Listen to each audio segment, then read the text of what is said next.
While someone is pretty aware about the feelings of others and tends to take on those feelings as their own, chances are that they are an empath. But there is a lot more to being an empath, and there are several unique forms of empaths. Sadly for this, the things that others see as gifts are often quite disturbing. The empath is a highly sensitive person, and an introvert empath is frequently crushed in a crowd of people because there are so many emotions swirling around. Most empaths appear to have a difficult time putting themselves first, and they tend to focus more at the desires of others. Just because a person isn't an empath, it doesn't sincerely imply that they are an introverted empath. Sure, they each have many of the same sensitivities, but the latter is even more sensitive to the vibrations of others. The introverted empath has equal items as any empath, but they feel things even deeper than other empaths. They also have a far more desire to not be amongst a huge business of human beings. In case you are in tune with the emotions, feelings, and wishes of others. However, you also decide upon solitude, or the employer of one, or people rather than massive gatherings. Probabilities are which you are certainly an introvert empath.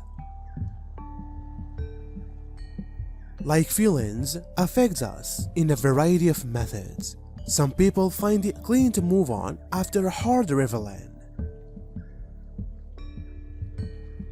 whilst others find that these reports have a lasting impact on their mental health. People who fight to let go of specific events from the past can also have felt trauma.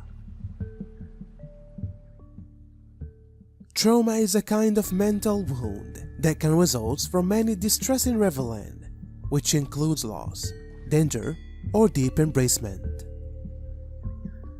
If you human beings enjoy rumination, or a tendency to suppose excessively about the same things, rumination may make it difficult to resolve troubles, thereby preventing people from moving ahead. It is a common feature of despair, obsessive-compulsive element. Your inner child is always inside you. It is the seed you started out as the essence of your soul and the person you had been before the world informed you who to be.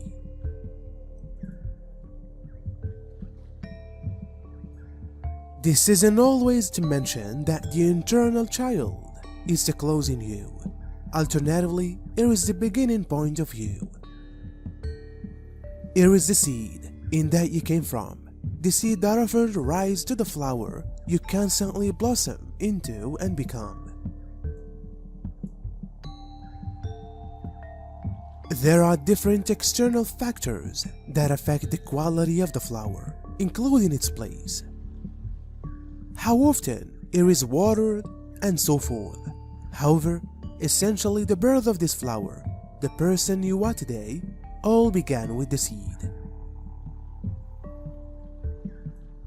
Believe nature and its seasons, or the growth cycle of a flower, the rising and setting of the sun every day. The entirety around us is continually shifting through the phases of life's most powerful transitions. One day, you are playing around as a child. The subsequent, you discover yourself a grown adult, wondering in which time slipped away from you.